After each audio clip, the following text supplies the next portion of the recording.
Empezado. Hola, buenos días. Vamos a empezar este seminario este webinar sobre la nueva ley de residuos y suelos contaminados, centrándonos en la responsabilidad ampliada del productor.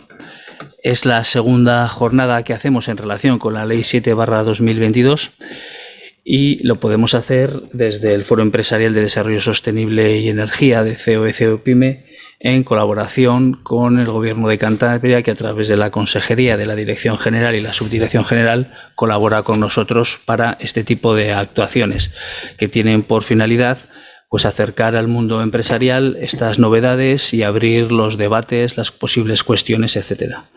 Estas jornadas no son un servicio de consultoría ni de respuesta a dudas exactas o precisas que pueda tener uno respecto de su problemática particular o singular, que para eso, por supuesto, les atendemos en COE encantados. También lo hará Ecoembes encantado a aquellos que tengan dudas sobre su residuo, su envase o sobre lo que fuere, sino que tienen por finalidad que se comprenda el modelo, que se entienda los cambios que se están produciendo y el alcance de los mismos. Como se puede decir en otras cosas, esto no exime, lógicamente, de que la gente pues tenga que mirar y estudiar o saber o leer qué es lo que le aplica. Que lo leamos lo demás no le exime a uno de hacer sus propios deberes. Y esta segunda jornada está articulada en dos tramos. Uno más conceptual, que le voy a dar yo, que es la responsabilidad ampliada del productor, así se titula, y otro que lo va a dar Ecoembes a través de Miguel Carpintero, al que aprovecho para saludar. Muchas gracias, Miguel, que es el coordinador de Relaciones Institucionales de Ecoembes. Además de a la consejería por el soporte que nos brinda, quiero agradecer a Ecoembes la total disponibilidad que ha tenido desde el principio para coordinar y para participar en esta jornada, y también a mi compañero Carlos, que ha realizado todas las tareas para que se pueda llevar a cabo. Y bueno, pues nada más, empiezo yo con mi parte. Después voy a poner un informe que hemos elaborado desde COE España, el Servicio de Industria, Energía, Medio Ambiente y Clima, sobre la ley. Este informe quedará a vuestra disposición, tiene 10 páginas, pero no os voy a leer ese informe, tendréis acceso al mismo. Bueno, pues la responsabilidad ampliada del productor, efectivamente. Cuando se aprobó la ley 1098 y luego evolucionó su desarrollo, se comprobó que, entre otras cosas, teníamos un problema con los famosos envases y los residuos de envases. Se legisló en materia de envases y residuos de envases. Tuvimos toda una normativa, en paralelo al tema de la ley 1098, y estábamos como muy zoncalizados en este tema, en el tema de los envases. La verdad es que carecía bastante de sentido ese planteamiento, porque hay una cosa que es lo que está envasado. Lo que está envasado es el producto, y el producto tiene también su propia vida.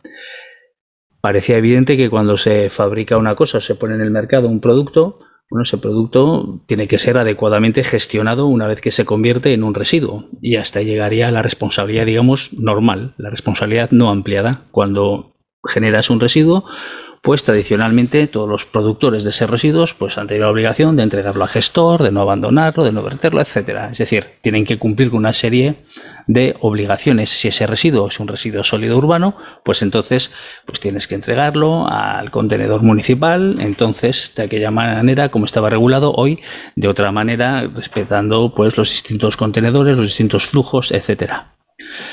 Pero había una realidad, y la realidad es que estos productos después llegan al fin de su vida útil, y entonces había que hacer algo con ellos. Y como nos vamos preocupando por resolver los problemas muchas veces a medida que van surgiendo, pues cuando empezó este tema y teníamos la legislación más general en materia de residuos, luego ya se concretó mucho más en el ámbito de los residuos peligrosos y se fue avanzando. Sin embargo, este tipo de productos, cuando se convertían en residuos, pues nadie había pensado en la necesidad de aprovecharlos, y lo que se pensaba era evitar que se tirasen por ahí, para entendernos. Es decir, la preocupación entonces era que estos residuos no acabasen vertidos abandonados de cualquier manera, sino que la preocupación era que acabasen siendo gestionados y que esta gestión fuese una gestión adecuada que evitase la transferencia de contaminación al medio, contaminación desde visual hasta contaminación física, química, biológica, del tipo que fuera. Esa era la filosofía que había entonces, y de ahí la importancia, por ejemplo, que se le dio en esa etapa, a finales del siglo XX, a los vertederos. Los vertederos, que además esto está en función también de la evolución de la tecnología, de la disponibilidad del conocimiento, pues eran la solución por antonomasia que había para el problema de los residuos.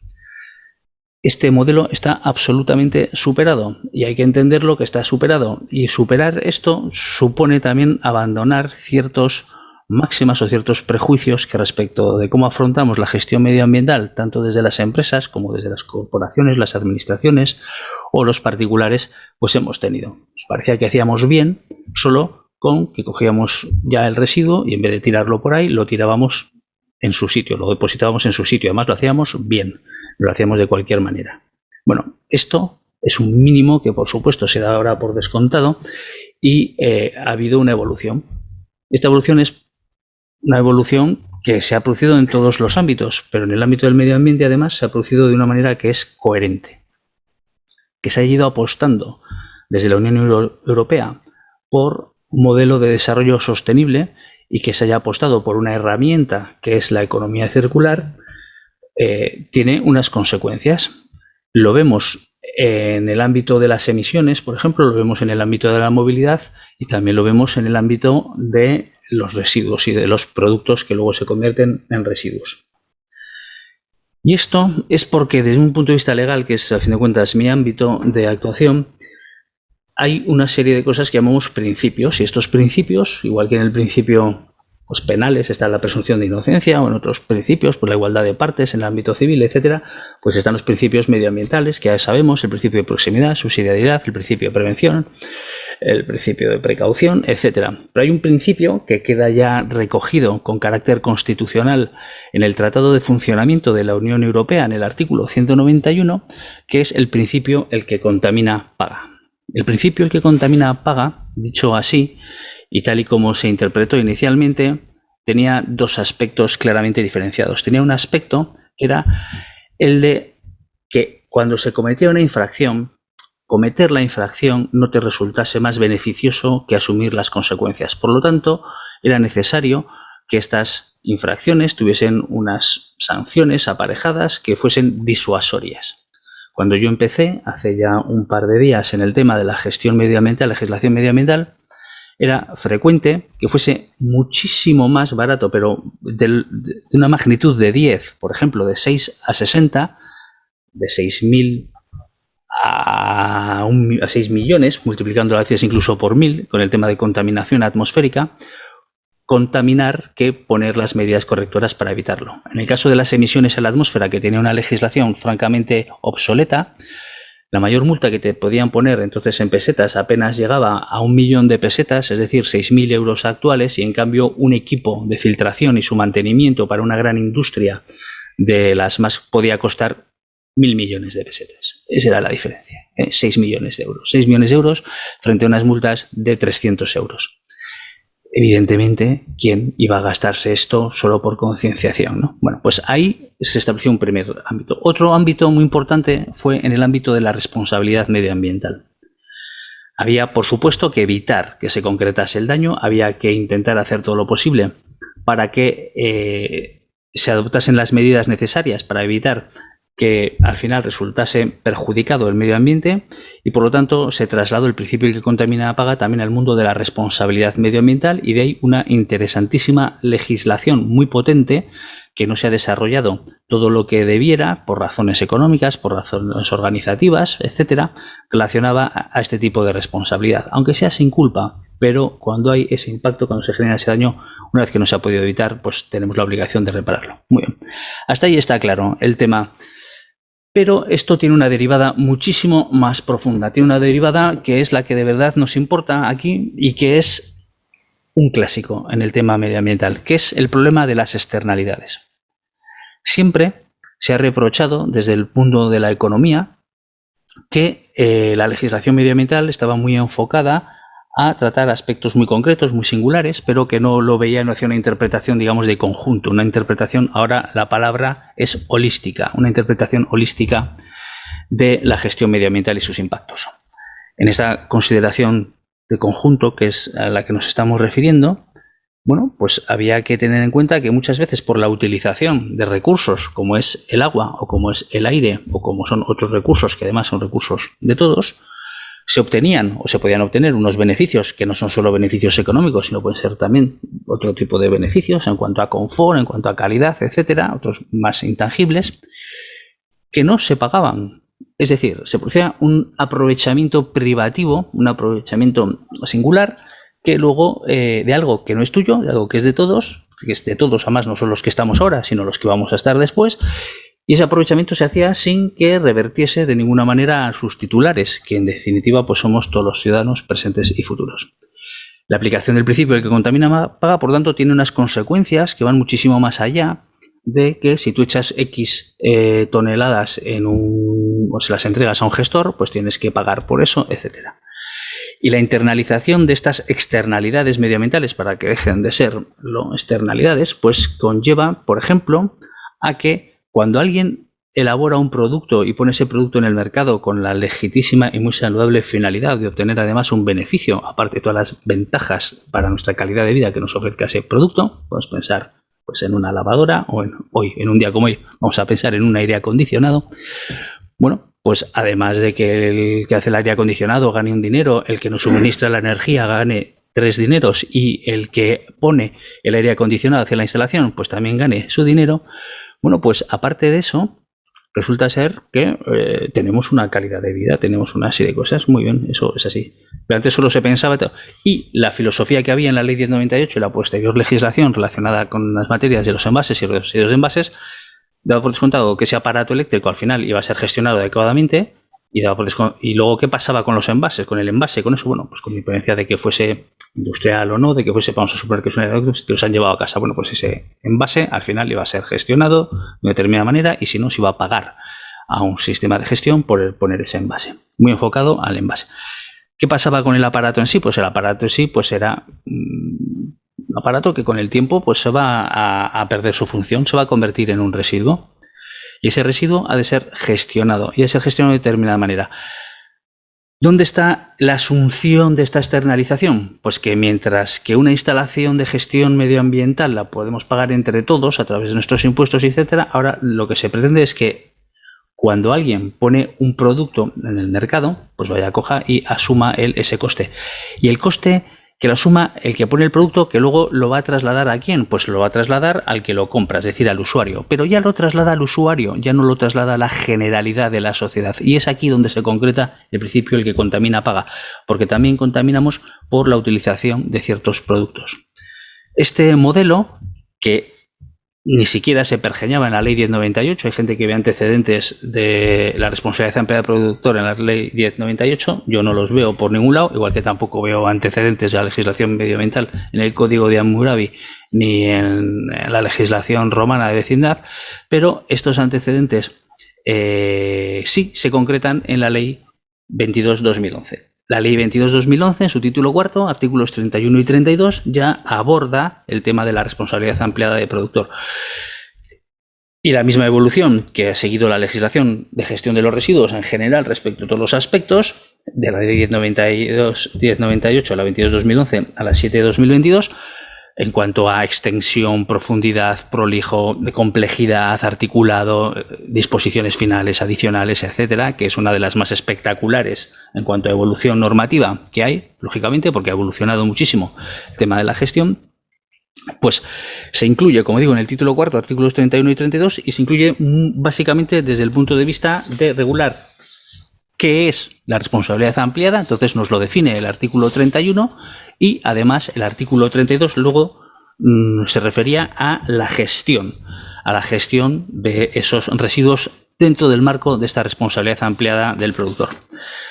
Yo no me voy a poner a leeros el artículo 31 y el artículo 32 de la Ley 22/2011, claro, porque están ahí y porque también pues decir que tienes la obligación de diseñar, suministrar, aplicar, etcétera, pues tampoco tiene más valor. Esta legislación, la legislación que es la que teníamos hasta la reciente ley 7/2022, necesitaba de desarrollarse.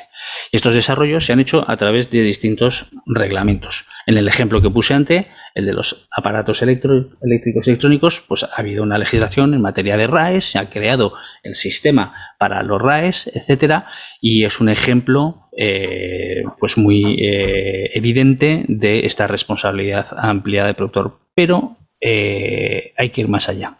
Hay que ir más allá porque todo lo que es la apuesta por la economía circular pasa por conseguir efectivamente que se generen menos residuos y que estos residuos, cuando se generen, tengan una utilización y sean aprovechados. Y esto me lleva a la última parte de lo que será mi charla, antes de que luego Ecoembes la penúltima, nos comente el tema de la actual ley, cómo ha quedado, que es la inevitable referencia a el análisis del ciclo de vida. El análisis de ciclo de vida, que yo empecé a trabajar con él cuando trabajábamos en el tema de las ecoetiquetas, es otra de las patas en las que nos tenemos que apoyar. Cuando consideramos que algo tiene o no una afección ambiental, tenemos que estudiar todo su proceso, todo su ciclo de vida, como dicen los ingleses, desde la cuna hasta la tumba. Y esto incluye también el de los materiales, el de los consumos de energía, el de su posibilidad de reciclado, de aprovechamiento, el de reducir los componentes tóxicos, etc. No nos podemos fijar para considerar si un producto es o no ambientalmente mejor que otro solo en una determinada fase de su vida. Aquí el mercado muchas veces además ha jugado sucio, ha mandado mensajes totalmente erróneos, manipulados, equívocos, intencionadamente muchas veces, en el cual, centrándose solo, por ejemplo, en el consumo de un determinado vehículo, de un determinado producto, pues centrándose solo en esa fase, en la del consumo, nos decía que ese producto es mejor que otro porque gasta, por ejemplo, menos, ahora que estamos en estas épocas, pues menos gasóleo o menos electricidad. Cuando en realidad, si se estudiaba todo el ciclo de vida de ese producto, resultaba ser muchísimo más contaminante en su consideración, en su acepción global de todo lo que es esa etapa desde este punto de vista holístico. Las áreas de ciclo de vida, lógicamente, necesitan muchísima información, porque de cada producto hacer un análisis de ciclo de vida para poder saber, además en comparación con otros, que funcionan igual, y esto es fundamental, es decir, que hacen su misión. En el ejemplo que ponía antes, el aire acondicionado tiene que enfriar igual y tiene que ser capaz de enfriar igual y además sin hacer ruido y además, etcétera, etcétera, con todo lo que esperamos. Pues haciendo exactamente lo mismo, de la misma manera, cumpliendo con su función igual, podemos considerar que uno lo hace mejor que otro y que éste lo hace cumpliendo unos estándares. Esto que es análisis puro de ciclo de vida y que lo vemos perfectamente en todo lo que es la legislación en materia de ecoetiqueta, vamos a Margarita, de la Unión Europea, bueno, pues se ha ido ampliando y se ha ido ampliando a otros muchos productos, y ya no solo al ostentar una etiqueta ecológica que en el caso de la Margarita Europea, otras no, otras se centran en determinadas fases y tal. Esto es una cosa, abro un inciso, un paréntesis, que hay que tener cuidado con esta publicidad ambiental o ecológica que a veces solo se centra en una esto se ha hecho con algo reciclado. Bueno, vale. O esto es algo que es reciclable, ya no es que sea reciclado, es que es potencialmente reciclable y ya te lo venden con esto. O alguien ha plantado 1 hectárea de árboles y ya está haciendo captura de CO2. Bueno, pues sí, pues has plantado 1 hectárea de árboles o 1000, pero resulta ser que tus emisiones en la atmósfera pues son de muchos millones de toneladas y es perfectamente insignificante lo que has podido hacer. Pero sin embargo el mensaje se manda, ¿no? Y queda ahí. Bueno, pues volviendo al tema del análisis de ciclo de vida, pues dentro del análisis de ciclo de vida, lo que hemos comprobado es que para hacerlo bien es necesario que tengamos en cuenta también el diseño de este producto y por lo tanto tenemos que atender a todos sus factores, y ya desde el momento en el que se diseña un producto hasta el momento en el que se gestiona su eliminación o su aprovechamiento para hacer el mismo producto u otros productos, tenemos que tomarlo en consideración y por lo tanto debemos de apostar por esta herramienta del análisis de ciclo de vida. Esto, y bueno, para compartir la presentación, David, no sé si la tengo ya cargada ahí la tengo en el escritorio.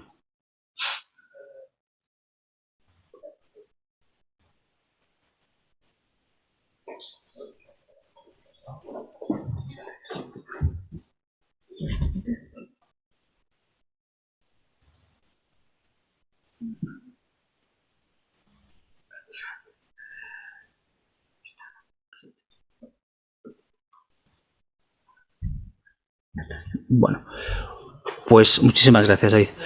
Bueno, pues antes de terminar, sí quería decir que vamos a poner a vuestra disposición este informe que hemos elaborado desde COED sobre la ley. En este informe tenemos, pues, que...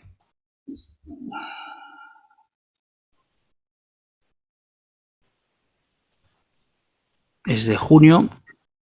Es un estudio sobre esta ley, sobre la ley 7/2022, en el cual se describe, tenemos unos cronogramas con la serie de pasos que tenemos que ir haciendo. Al final hay unos anexos muy interesantes en el cual se reconoce qué administración tiene que hacer qué y en determinados plazos, etcétera. Se hace referencia a la prevención de residuos, el tema de los residuos alimentarios, la producción, gestión, etcétera. Esto, como os hemos dicho, os lo vamos a poner a disposición de todos y es muy interesante. Y respecto del objeto del régimen de responsabilidad ampliada del productor, tan solo pues tenemos estos dos párrafos, ¿no? Antes de empezar con los plásticos de un solo uso. Bueno, pues es señalar que ahora se regulan los artículos 37 a 54, que además tiene varios capítulos, que es muchísimo más concreta, mucho más prolija, que introduce factores muy interesantes respecto también del control de las entidades que van a realizar esta función imprescindible en los sistemas de gestión, en los scraps, y queda pendiente, como no podía ser de otra manera en muchos casos, de un desarrollo. Este informe también aborda el tema de los instrumentos fiscales, cómo bueno, pues se va a evolucionar en cuanto al peso, a la cantidad de residuos, etcétera, y contiene estos anexos, como decía, que son los informes, estudios y evaluaciones previstos en la Ley de Residuos y Suelos Contaminados, y aquí vemos desglosado por los distintos apartados quién lo tiene que hacer, ¿no? Por ejemplo, contenido, pues estudios de información sobre criterios para contabilizar costes de la gestión de residuos. Está en el artículo 11, lo tiene que realizar el Ministerio y tiene que hacerse con una periodicidad que ya se verá si es anual o en este caso es posible que se establezca un carácter periódico. Prevención de residuos, artículos 18 y 55, el Ministerio, junto con las comunidades autónomas, con las entidades locales, potestativos, desde hacer cada 6 años, tal. Estos anexos, que en mi opinión son muy valiosos, también están incorporados al informe y por lo tanto podréis acceder a ellos cuando queráis.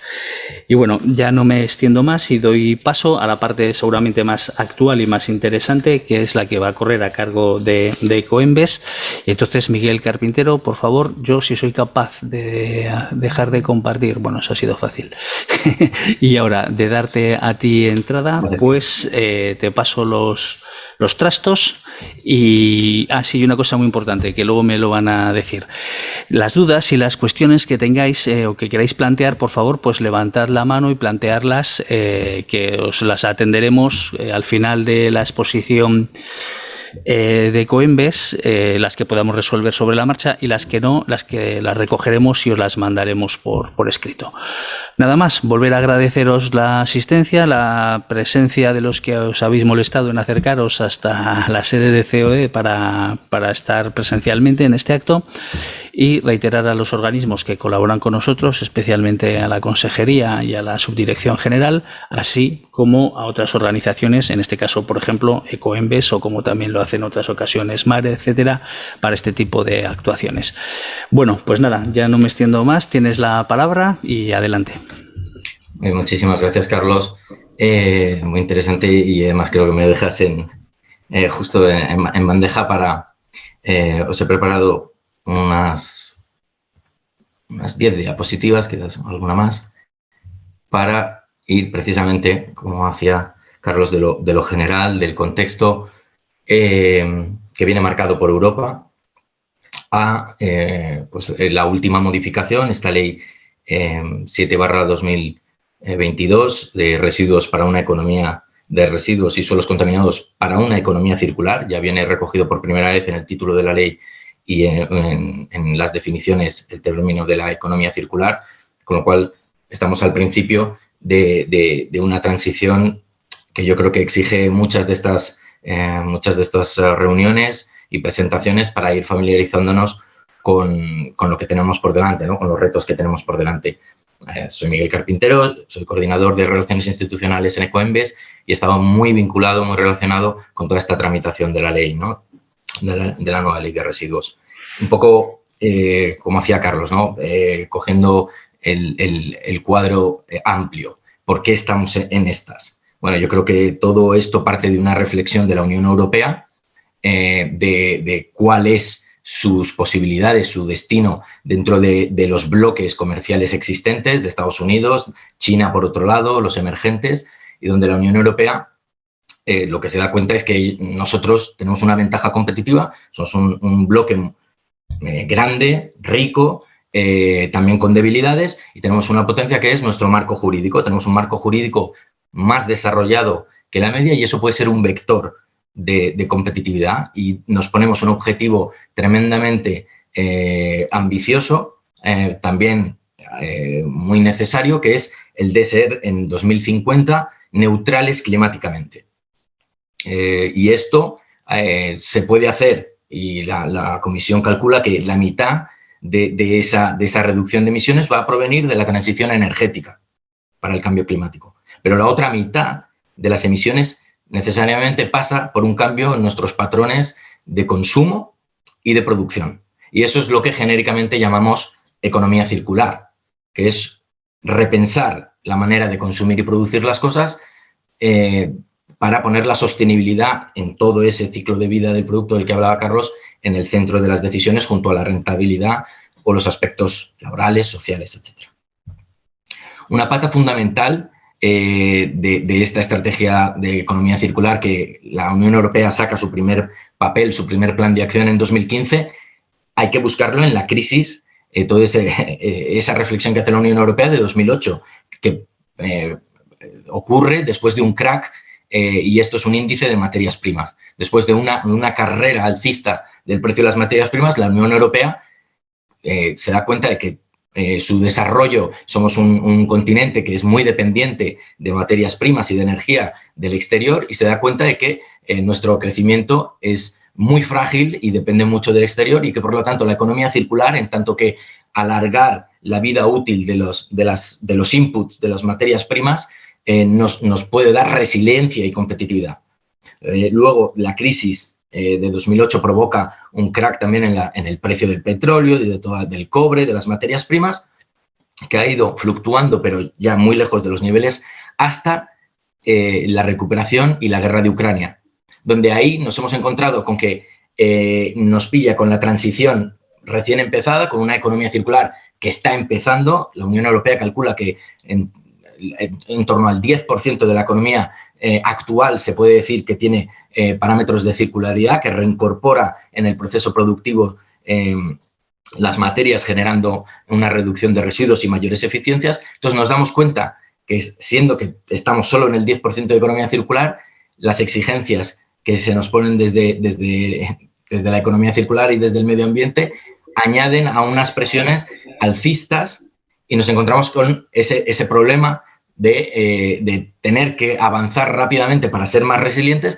pero a la vez de hacerlo de una manera inteligente para no añadir presiones inflacionistas. Y estamos en esa delicada situación. Hablaba Carlos del principio de quien contamina paga, y decía bien que tradicionalmente hay dos personas que, y si me forzáis, al final siempre es el consumidor, bien por precio, bien por impuestos, al final siempre va a ser el consumidor. Y por tanto el sistema tiene que ser sostenible y eficiente, pero ahora el principio de quien contamina paga se puede configurar bien por la responsabilidad del productor del residuo, es decir, hay muchos flujos y en todo el área industrial, que es en lo que te sobra de tu proceso productivo, o en casa lo que nos sobra y ya es residuo.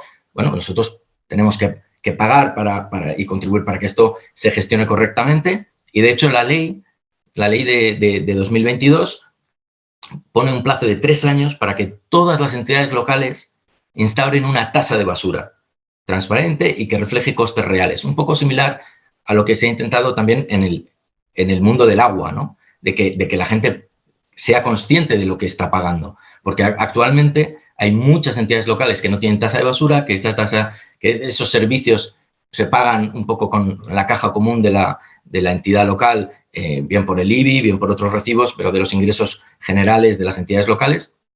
Bueno, ahora va a haber que tener una tasa de basura, y ese es, por un lado, lo que sería normal, que conoceríamos, que es la responsabilidad de quien genera ese residuo. Pero la Unión Europea ya en los años 90 se da cuenta de que en toda la cadena poner, en algunos flujos, poner el coste en el último eslabón de la cadena es relativamente eficiente, comparado con extender la responsabilidad del productor que ha elegido esa manera de poner en el mercado un producto para que se haga cargo de esas externalidades que nos contaba Carlos. Entonces, donde antes se acababa en la venta, se extiende legalmente la responsabilidad de los productores para determinados productos a todo el ciclo de vida, incluso cuando ese producto se convierte en un residuo. Y de nuevo pensamos en el aire acondicionado.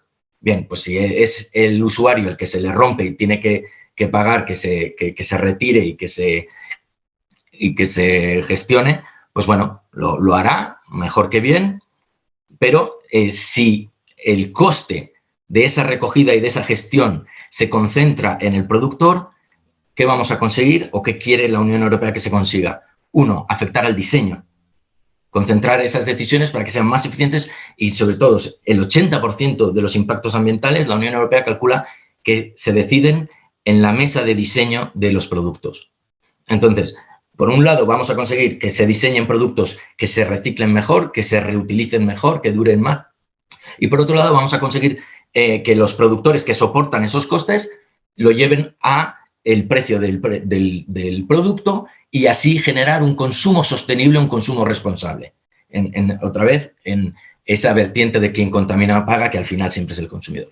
Pero hay una condición para que funcione este sistema y que para la Unión Europea es fundamental, que es que los costes que ha de asumir el productor sean costes eficientes. Es decir, no pueden ser como los costes que se generan después de la venta del producto. Ahí el productor ya no tiene demasiado control. Es necesario que se le traspasen unos costes de una gestión razonable, eficiente.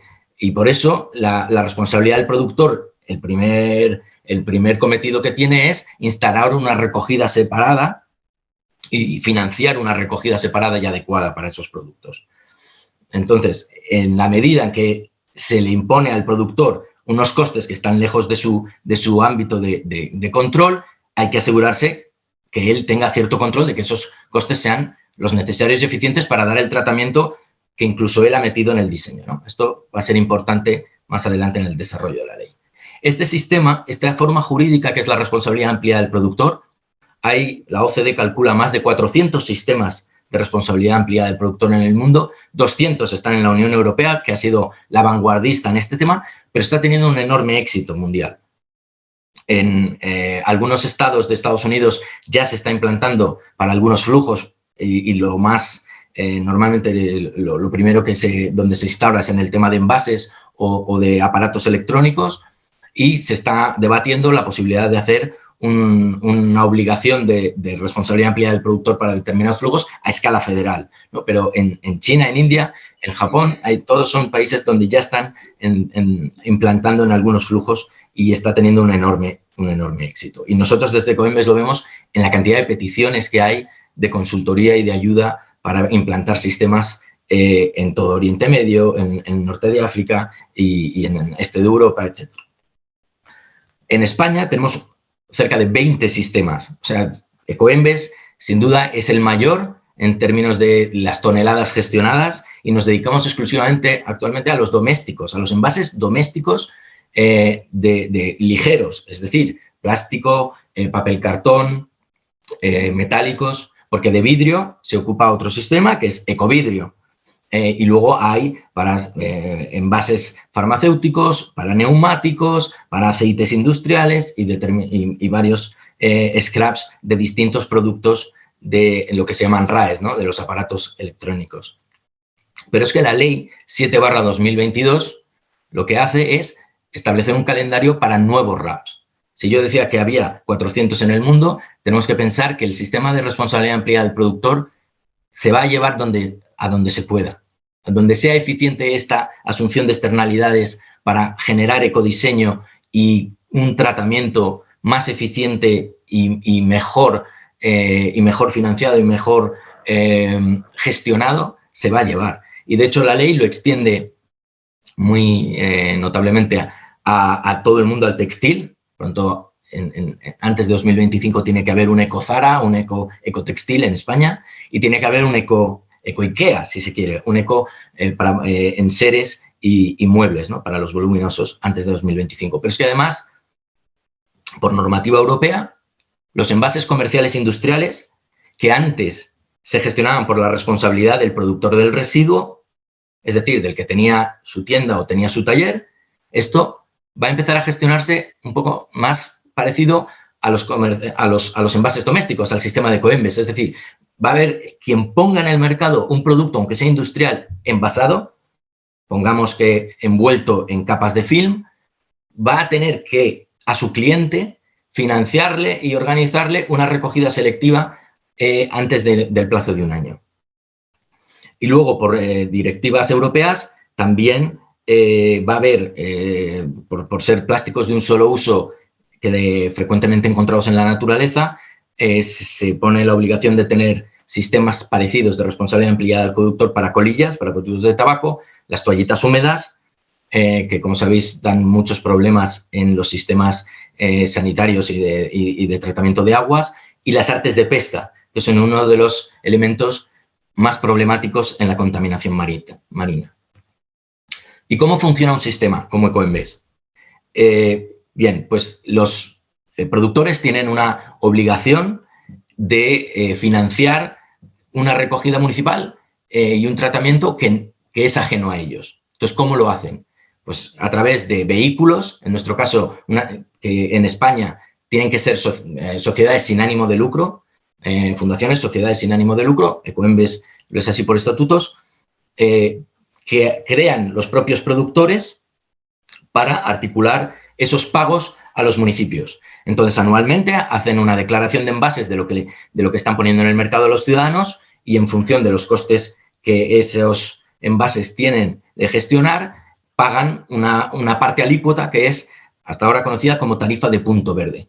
Y esa tarifa de punto verde es lo que se paga a los municipios en base a unos convenios, que es precisamente donde se establece esa colaboración público-privada, donde los municipios van describiendo sus necesidades de recogida y con Ecoembes se van negociando los parámetros de eficiencia y las fórmulas de pago.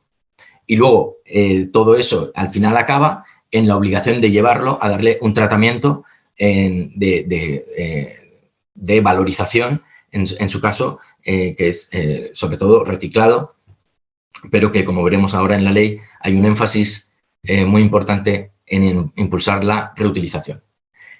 El nuevo marco normativo, esta ley 7/2022, que es la de residuos y suelos contaminados por una economía circular, está incorporando a nuestro ordenamiento jurídico la directiva de residuos y de 2018 y una directiva conocida como plásticos de un solo uso de 2019, que ataca los 10 productos más contaminantes de un solo uso. Y es, en ese sentido, una evolución de la responsabilidad amplia del productor. En función de unos criterios de proporcionalidad y de problematicidad, se les pone adicionales exigencias. Pero luego esta ley de residuos es de residuos de todos los residuos, es decir, de todos los residuos, no solo los domésticos, también los comerciales industriales y no solo los municipales. Entonces, luego hay normas de desarrollo para cada flujo y nosotros estamos esperando que salga el reglamento, que será por Real Decreto de Envases y Residuos de Envases a finales de año y que transpondrá la Directiva de 2018 de Envases. Y aquí veréis una tabla que solo es a título informativo, donde aparecen, por un lado, todos los objetivos que se están desarrollando, por lo tanto, algunos de ellos no son firmes todavía porque están en el reglamento de envases, pero ¿a qué nos estamos enfrentando en el flujo de los envases? Pues a que las administraciones ya no están solo preocupadas en el reciclaje, quieren que se avance en todos los escalones de la jerarquía de residuos. ¿Qué es la jerarquía de residuos? Aparece como los principios que debe fundamentar la gestión de residuos en el artículo 8 de la ley y lo que dice es que donde se pueda prevenir un residuo, pues el mejor residuo es el que no se crea y por lo tanto la prevención estaría en esa escala y la ley ya establece unos objetivos globales de prevención para el conjunto de residuos respecto a los niveles de 2010, para 2025 y 2030. Y estos, que pueden parecer 13 y 15, que son objetivos modestos, hay que pensar que en 2010 estábamos en plena crisis. Estábamos en el mínimo de generación de residuos. Por lo tanto, en realidad, son unos objetivos bastante ambiciosos y además tampoco se tiene en cuenta que sean per cápita. Por lo tanto, hay que darse cuenta que España en este periodo ha aumentado su población en varios millones de habitantes. Pero luego, antes del reciclado estaría la reutilización y, de nuevo, la ley y el Real Decreto establece para distintos canales, para canal Horeca, pero canal doméstico, también para comerciales industriales, objetivos concretos de reutilización, de fomento de la reutilización.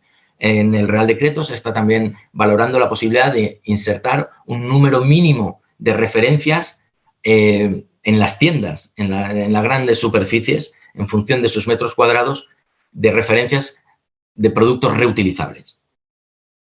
El reciclado de envases, se establecen objetivos más ambiciosos que llegan al 70% de los envases en 2030 y se establecen objetivos nuevos de recogida separada. Es decir, para poder conseguir una gestión adecuada, lo decía antes, necesitamos una recogida separada adecuada.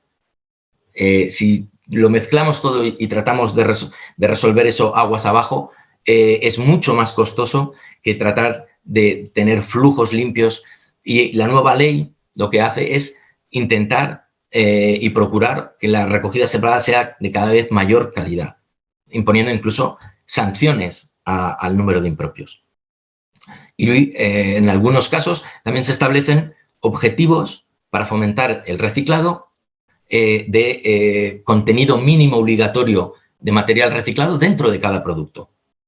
De nuevo, envases es la vanguardia de la normativa europea, y por aquí están yendo los tiros, ¿no? Y de hecho, los distintos países de la Unión Europea están avanzando a distinto ritmo y las comunidades autónomas dentro de España también están avanzando, imponiendo objetivos a veces adicionales que se solapan.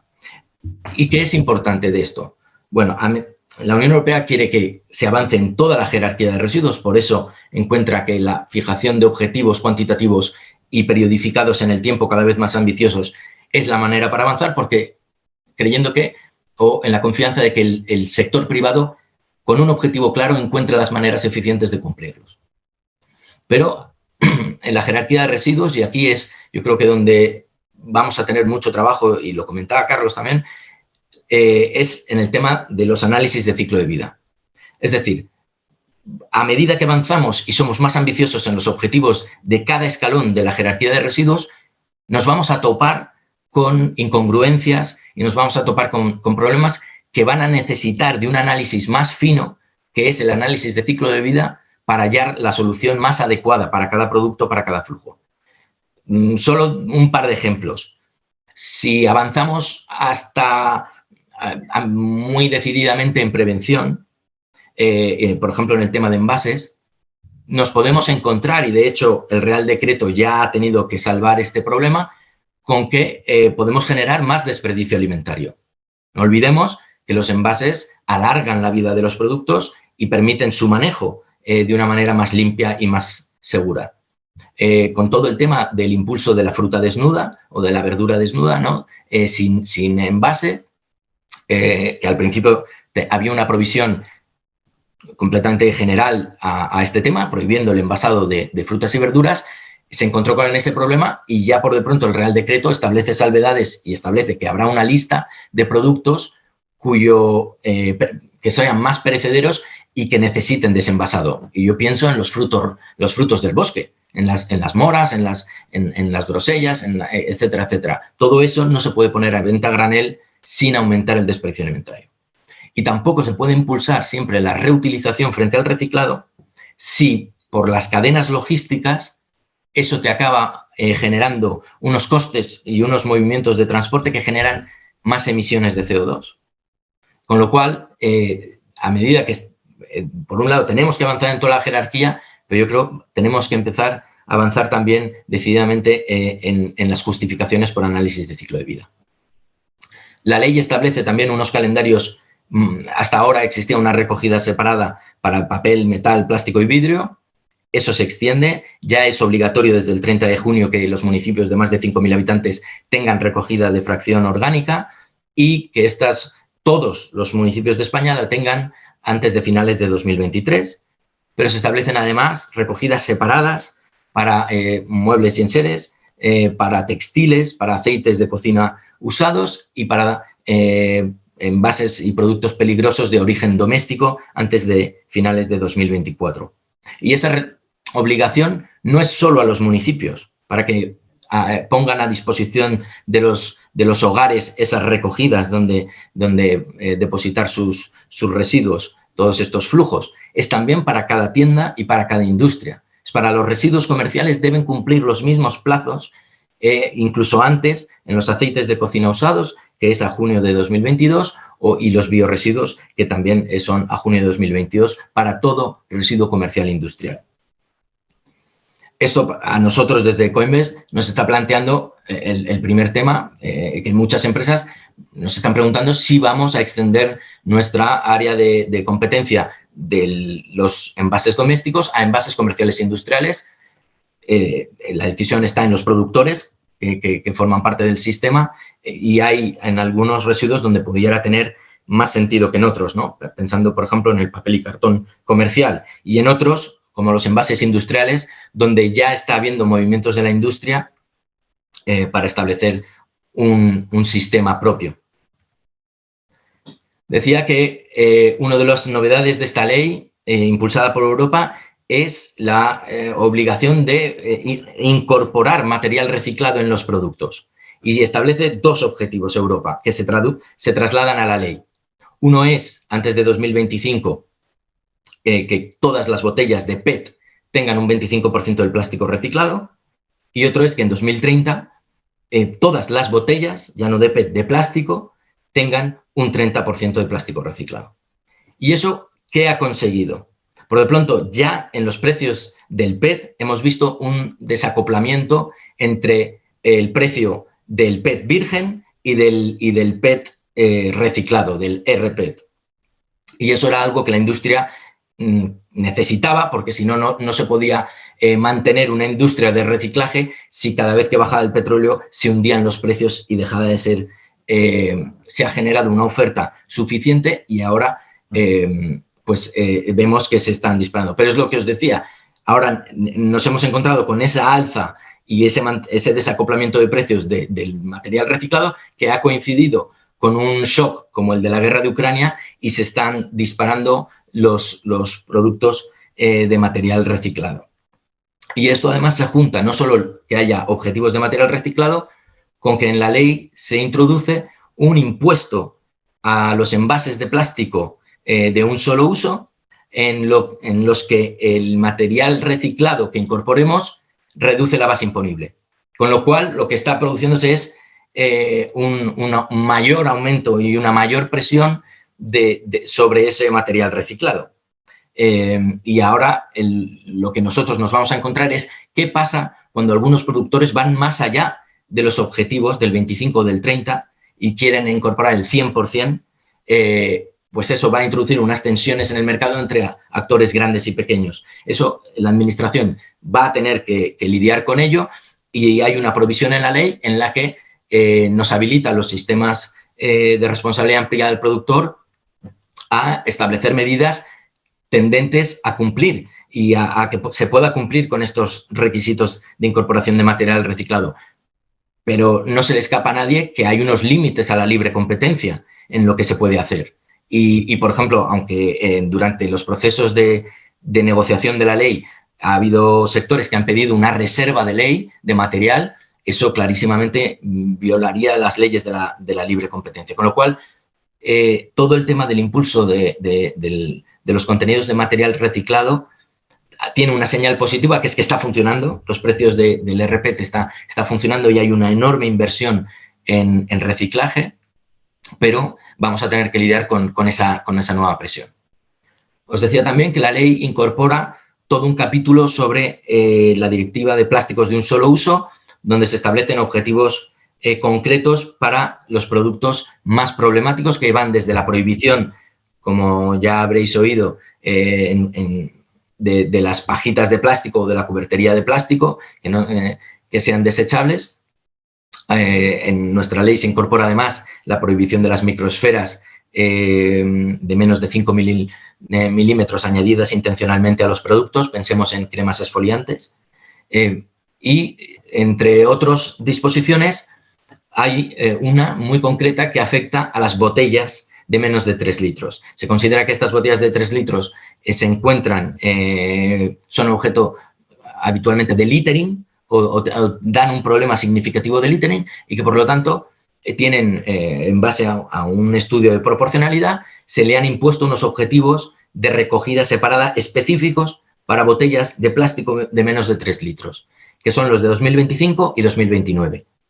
Y el legislador español lo que ha establecido es un sistema de alerta temprana con unos objetivos a 2023 del 70% de esas botellas y a 2027 del 85%, y en caso de que el sistema actual de contenedores no lograse llegar a esa alerta temprana, a esos objetivos intermedios, habría que apostar por un sistema alternativo de depósito para estos, como mínimo para estos productos que son las botellas de plástico, y la ley incorpora además las latas.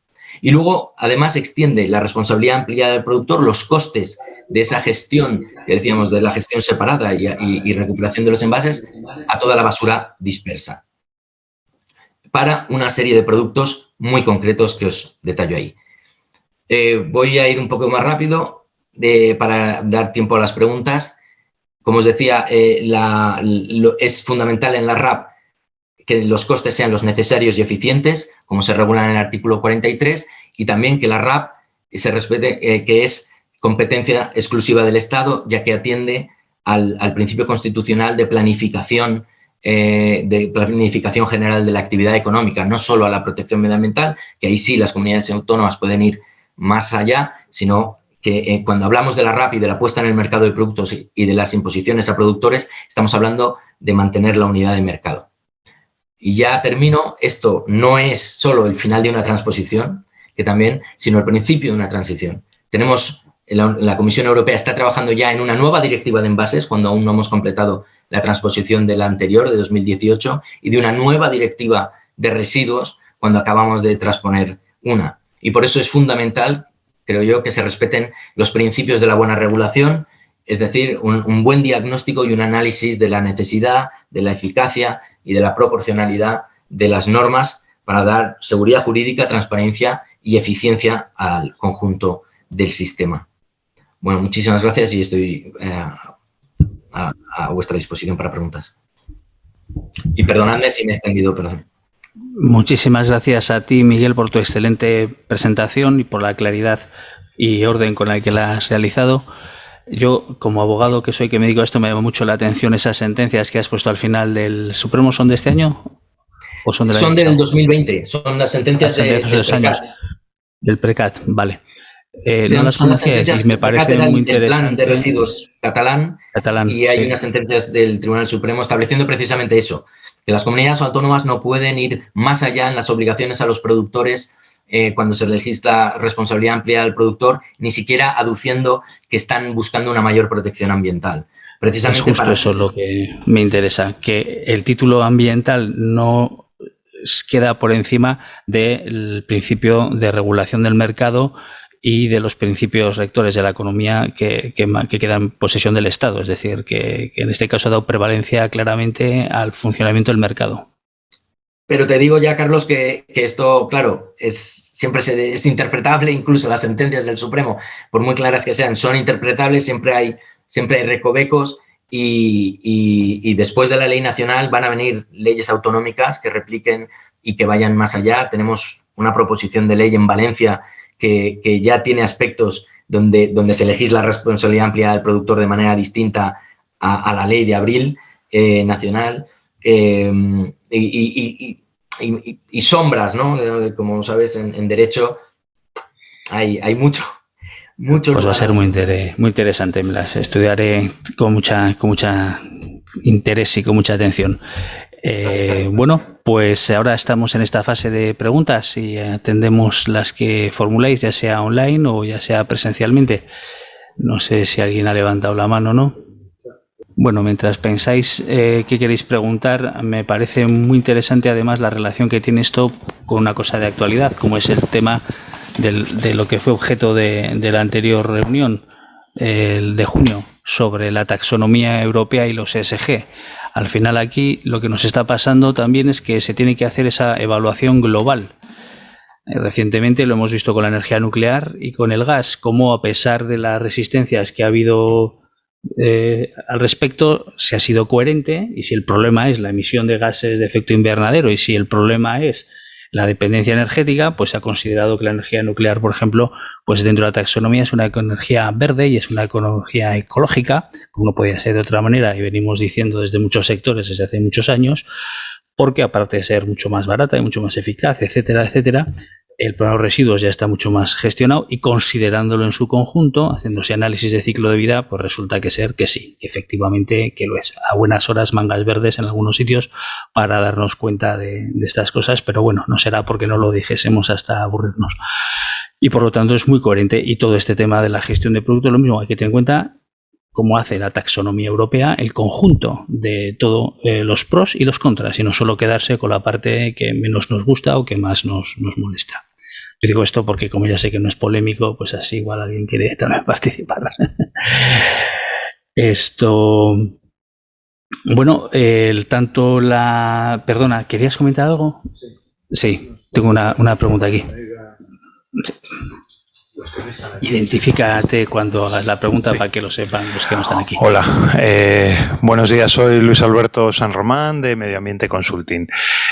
Aunque no es el centro de atención de esta conferencia, sí que se ha estado hablando de ciclo de vida continuamente. Creo que es una base fundamental, y mi pregunta viene si conocéis alguna iniciativa legislativa en ese ámbito. Fundamentalmente a nivel europeo, que es quien marca las directrices, o simplemente es una herramienta a la que no estamos obligados de momento. Muchas gracias. ¿Quieres contestarlo? Bueno, solo decir que en el artículo 8 de la ley 7/2022, donde se establece la jerarquía de residuos, el análisis de ciclo de vida aparece como la excepción. Es decir, que se podrá establecer otra solución que no vaya acorde con la jerarquía de residuos cuando se justifique debidamente por un análisis de ciclo de vida y por esa sostenibilidad, triple sostenibilidad económica, social y ambiental. Entonces, ya ahí yo creo que está recogida ahí en la ley, también en la estrategia de economía circular del Ministerio de España Circular 2030, está ampliamente recogido el tema de impulsar el análisis de ciclo de vida. Ahora está que se desarrolle, ¿no? Y que se desarrollen instrumentos homologados y que se desarrollen ejemplos y casos de éxito, ¿no? Donde se justifique adecuadamente y se consiga una autorización basada en un análisis de ciclo de vida. Muchas gracias. Los únicos casos que yo conozco son los que están relativos a los requisitos para la concesión, el otorgamiento de la ecoetiqueta, en el cual sí hay una descripción respecto a un determinado proyecto muy exhaustiva de cuáles son, pero a fin de cuentas es una herramienta, y como tal herramienta, como puede ser la informática, como puede ser cualquier otra cosa, bueno, pues es luego la aplicación y la utilización que se haga. Hay que ser especialmente vigilantes, y a mí siempre me ha preocupado mucho con el tema de los mensajes, vamos a decir, imprecisos, equívocos o confusos, y entonces, claro, si un análisis de ciclo de vida realizado por alguien lo llama así, sin más, y no está certificado, no responde a una norma contra la que podamos auditar si efectivamente lo cumple o no, pues siempre va a tener cierto peligro, y aquí habrá que vigilar para evitar por ejemplo, publicidad engañosa o directamente fraude. Yo he tenido ocasión hace poco de hablar con una persona que me comentaba toda emocionada y súper concienciada ecológicamente que se había comprado un coche hiper mega carísimo, que era además híbrido enchufable, no sé cuántas cosas y tal. Y esta persona vive casi a 100 kilómetros de donde trabaja. Ha hecho un pago en las tortas. O sea, te acabas de meter en un pozo espantoso, vas a contaminar el doble de lo que contaminabas antes y además vas a generar un problema con la batería espectacular. Vamos, para echarse a llorar. Porque además el cochecito tela.